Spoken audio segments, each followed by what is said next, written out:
Hello everyone. Avatar part 1కున్న craze part 2కి లేదనే చెప్పాలి. ఇప్పుడు పార్ట్ 3 అయితే వచ్చేసింది. సో దీనికి బజ్ కూడా అస్సలు లేదంటున్నారు సినీ వర్గాలు. సో ప్రస్తుతం అసలుకి ఎలా ఉంది ఒకసారి డిస్కస్ చేసే ప్రయత్నం చేద్దాం. ప్రస్తుతం స్టూడియోలో సినీ క్రిటిక్ జగదేవ్ ఉన్నారు, వెల్కమ్ చెప్దాం. Hello sir. Hello Zakir. Sir buzz అంతగా లేదంటున్నారు, సో కష్టమే అంటారా మూవీకి? నిజంగానే లేదనే చెప్పాలి. ఎందుకంటే అంటే సైలెంట్గా రిలీజ్ అయిపోతుంది. 19న రిలీజ్ అంటున్నారు కానీ ఎవరికి పెద్దగా హడావిడి పోస్టర్లు.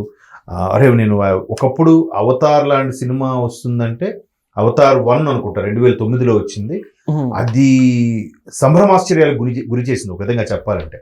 అంటే యాక్చువల్గా జేమ్స్ కెమెరూన్ ఆయన ఇంటర్వ్యూలో కూడా చెప్పింది ఏంటంటే భారతీయ చందమామ కథల్ని బేస్ చేసుకుని తీశారని కూడా చెప్పాడు ఆయన. ఒక డిఫరెంట్ జాతి, అక్కడ ఉండే నివసించే జాతికి వీళ్ళు ఈ resource and development administration department ఎవరైతే ఉంటారో వాళ్ళు ఎక్కడికెక్కడ ఏంటి వాళ్ళ మానవులు వాళ్ళు ఎలా ఉంటారు ఏంటి అని తెలుసుకునే ఉత్సుకత ఉంటుంది. అంతెందుకు మొన్న ఒక మిత్రుడు చెప్తే తెలిసింది, అండమాన్ దీవుల్లో కూడా ఒక పర్టికులర్ దీవిలో ఒక తెగ ఉన్నారంట. ఆ తెగకి ఈ రోజుకి మాటలు అవి రావు, ఆ తర్వాత ఒంటి మీద బట్టలు అవి ఉండవు, నల్లగా ఉంటారంట. పొరపాటున వాళ్ళకి ఎవరైనా మనుషులు కానీ జంతువులు ఏవి కనబడినా చంపేస్తారంట. సో అలాంటి దీవులకి ఇప్పుడు టూరిజం స్పాట్గా కూడా తీసుకెళ్తున్నారు, సెక్యూరిటీతో తీసుకెళ్లి చూపిస్తారట వాళ్ళని. సో అలాగ ఉన్నారు ఇప్పటికీ. చూడండి 2025లో ఉన్నాం మనం. సో అట్లాగా అటువంటి అవతారు ఏదైతే వండారా ఏదో సంథింగ్ అదేదో దీవిలాగా చూపిస్తారు, పెద్ద వృక్షం లాగా. సో అక్కడ ఉండే ఈ జాతులకి వీళ్ళు ఎలా ఉంటారు ఏంటి అని ఒక హీరో మెష్ డివైజ్లో పడుకొని వెళ్ళడం చూడడం. మొత్తానికి జేమ్స్ కెమెరూన్ సుమారుగా ఒక 12-14 అడుగుల హైట్ ఉన్న వ్యక్తులు, అంటే ఒకప్పుడు మన పూర్వీకులు ఎలా ఉండేవారో ఆ హైట్లో తీసుకొచ్చారనమాట. తర్వాత అది చాలా విజువల్ వండర్, సూపర్ అనిపించింది. అది బాక్స్ ఆఫీస్ కలెక్షన్లు కొల్లగొట్టింది. దగ్గర 8-10 ఆస్కార్ అవార్డులు కొల్లగొట్టింది. చాలా హైట్ అయింది. ఇది 2009లో. సరే పార్ట్ 2 వస్తుంది అని అనుకుంటే పార్ట్ 2 ఇప్పుడు లేదు అప్పుడు లేదు, ఆల్మోస్ట్ 13 ఏళ్ల తర్వాత, అంటే 2022లో ఎప్పుడు వచ్చింది అది. అదేంటిది ది వే ఆఫ్ వాటర్ ఏదో సంథింగ్ పార్ట్ 2. సో పార్ట్ 2 చూసేసరికి అంత బజ్ లేదు. పార్ట్ 2 ఓపెనింగ్స్ మళ్ళీ వచ్చాయి, బట్ సినిమా ఆడలే.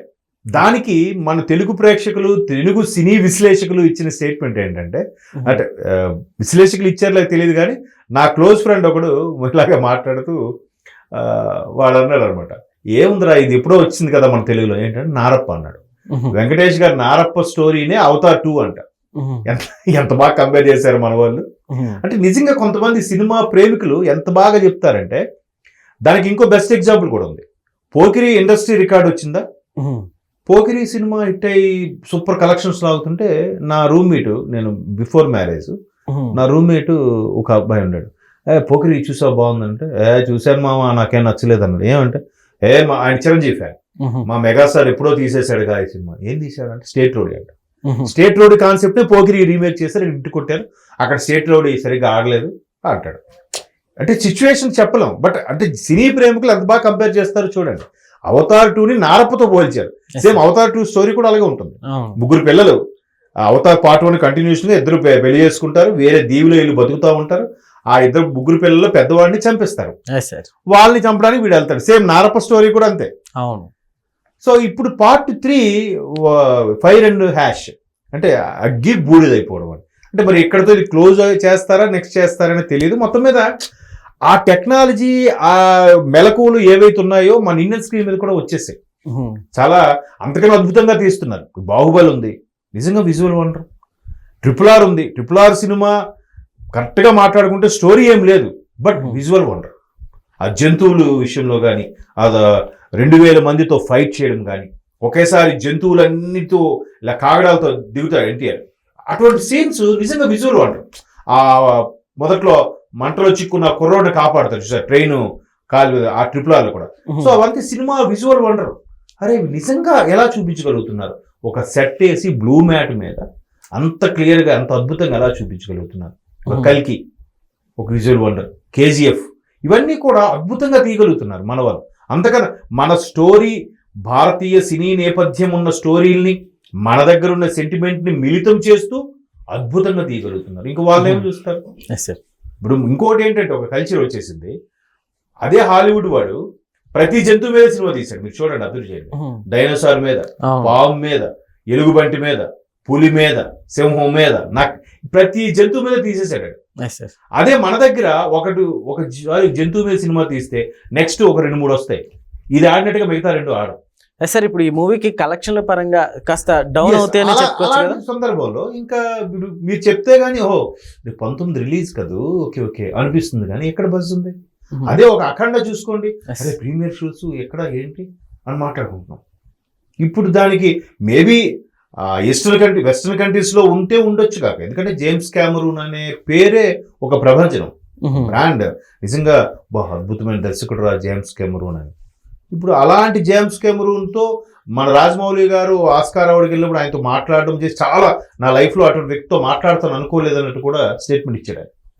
సో ఇప్పుడు సినిమా ఏదైనా సరేనండి, కమల్ హాసన్ గారు చెప్పినట్టుగా ఆ సినిమా ఏ దర్శకుడు కానీ ఏ హీరోకి కానీ తన యొక్క ప్రీవియస్ హిట్, ముందు ఏ హిట్ ఉందో అదే ఆడి క్రేజ్. హిట్ లేదనుకోండి, ఇంకా ఆడి గొప్ప దర్శకుడు ఎలా అవుతాడు? ఇప్పుడు హిట్ అయితే వరుసగా సూట్ కేసులు పట్టుకుని చెక్కులు పట్టుకుని లైన్ లో ఉంటారు. హిట్ అవ్వకపోతే వీళ్ళు తిరిగి మంచి స్టోరీ ఉందండి ప్రొడ్యూస్ చేస్తారా నేను తిరిగి అడగాల్సిన పరిస్థితి. సో ప్రతి హీరోకి, ప్రతి టెక్నీషియన్ కి తన యొక్క ముందు హిట్టే తన యొక్క బిజినెస్ కార్డు, ఆ విజిటింగ్ కార్డు. సో ముందు 2 మీరు అన్నట్టు డిజాస్టర్ అయిపోయింది కాబట్టి ఇంకా 3 క్రేజ్ ఏముంటుంది? పైగా ఎంత గ్యాప్లు, 1కి 2కి 13 ఏళ్ళు గ్యాప్ తీసుకున్నాడు ఆయన. 13 ఏళ్ళు తీసుకున్నా కూడా తుస్సుమనిపించేశాడుగా. అంటే పైగా ఈ 1లో చూస్తే అక్కడ అద్భుతమైన ఫ్లవర్స్ కలర్ఫుల్ గా ఉండడము, ఆ అమ్మాయిని లైన్ వేయడము, ఒక పక్షిని దాన్ని లోపర్చుకోవడం, దాని వీళ్ళ జటని వాడి దాంట్లో తోకని మిలితం చేసి వాడిని దోబర్చుకోవడం చాలా అద్భుతంగా చూపించాడు. 2కి వచ్చేసరికి ఒక సాధారణ స్టోరీ, ఒక తల్లి, ఒక భార్యాభర్తలు, వాళ్ళకి 3 పిల్లలు, పెద్ద కొడుకును చంపేస్తే తండ్రి వెళ్ళి పాత పూర్వవైపు మళ్ళీ తీసుకొచ్చి కక్షతో వాళ్ళని నరుకుతాడు అనేది ఒక మన ఇండియన్ స్క్రీన్ మీద వచ్చే ఒక చిన్న డ్రామా. అది అలా కాదు కదా, కంప్లీట్ గ్రాఫికల్ గా అప్పటికే ఆర్టిఫిషియల్ ఇంటెలిజెన్స్ యూజ్ చేసి తీసిన అవతార్ 2ని ఇట్లా సాధారణ స్టోరీలా చూపిస్తే ఏముంది? 1లో ఉన్నంత దాన్ని ఏమంటారు అట్రాక్షన్ లేదు. పైపెచ్చు ఆల్రెడీ ఒకసారి రివీల్ అయిపోయిన తర్వాత ఏముందిలే అనిపిస్తుంది. మీకు ఏదైనా చూడండి, పార్ట్ 2 వచ్చినా కూడా పార్ట్ 1కి వచ్చిన క్రేజ్ పార్ట్ 2కి రావట్లే. అవును, అది కాక ఇది 3. సో 3కి ఇంకా కలెక్షన్స్ ఏముంటాయి? ఎవరంతే, పైగా వెస్టర్న్ కంట్రీస్ అన్ని కూడా రెసిషన్ లో ఉన్నాయి, సినిమాని ఎంజాయ్ చేసే విధిలో లేవు. కాకపోతే వాళ్ళు క్రిస్మస్ హాలిడేస్ ఎంజాయ్ చేస్తారు కాబట్టి ఈ సినిమా రిలీజ్ చేస్తున్నారేమో, కానీ వాళ్ళు సినిమాని అంత ప్రాధాన్యత ఇవ్వరు నాకు తెలిసి. మళ్ళా రిలీజ్ రోజు చూసేయాలి, శుక్రవారం అలాంటివి ఉండవు. కాబట్టి 1 తర్వాత 2 లేదు క్రేజ్. ఇప్పుడు మళ్ళీ ఇంత గ్యాప్ తర్వాత ఈ దర్శకులు కూడా కొంత ఏజ్ అయిపోయిన తర్వాత ఆ సృజనాత్మక తగ్గుతుందో లేదంటే వాళ్ళు ఇంట్రెస్ట్ చూపించారో తెలియదు, కానీ కొంచెం ఆ క్రేజ్ అయితే మాత్రం తగ్గుతుంది. సో అందుకే దీనికి కూడా కలెక్షన్స్ ఓపెనింగ్స్ రావట్లేదేమో నా అభిప్రాయం. Okay sir, thank you.